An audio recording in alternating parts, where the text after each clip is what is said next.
Okay, I will agree that not all atheists are equal and not all Christians are equal.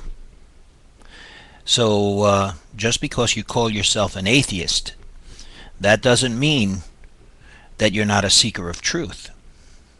We all come into the world knowing nothing. The only thing we know is what we feel. And the world is challenging. Life is challenging to figure out. It's not eternal in the flesh, and certainly we came from somewhere. So we're answering the question, where did we come from? Where did life itself come from? And having to deal with the subject, is there more? Is there something more? Well, if there is a creator, perhaps that creator has provided something more.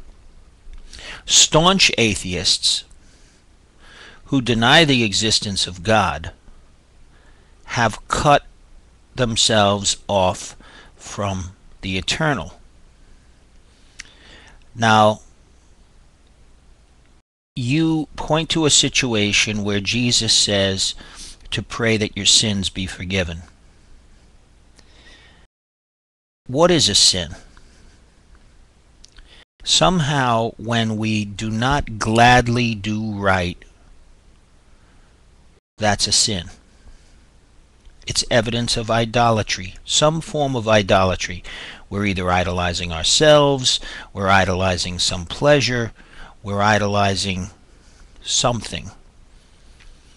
And we find ourselves gladly, willfully doing something that is not right. So how do we define what is right? Well, going back to what I said in an earlier video response, what is right is doing to your neighbor as you would have him do to you.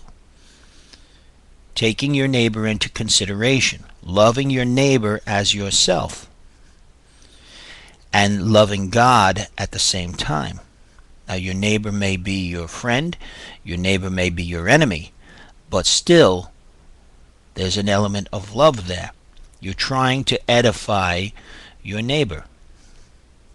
Now, what is love? Love isn't just feeling good. Love involves righteousness.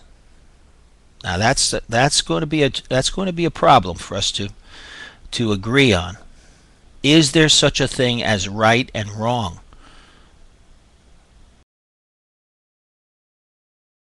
If you consider doing to your neighbor what you would have him do to you, you have to come to a conclusion that there really is such a thing as right and wrong. And is it absolute? That's a whole subject unto itself. Is it always the same? Is what is right always right? Or is there some sort of situational ethics?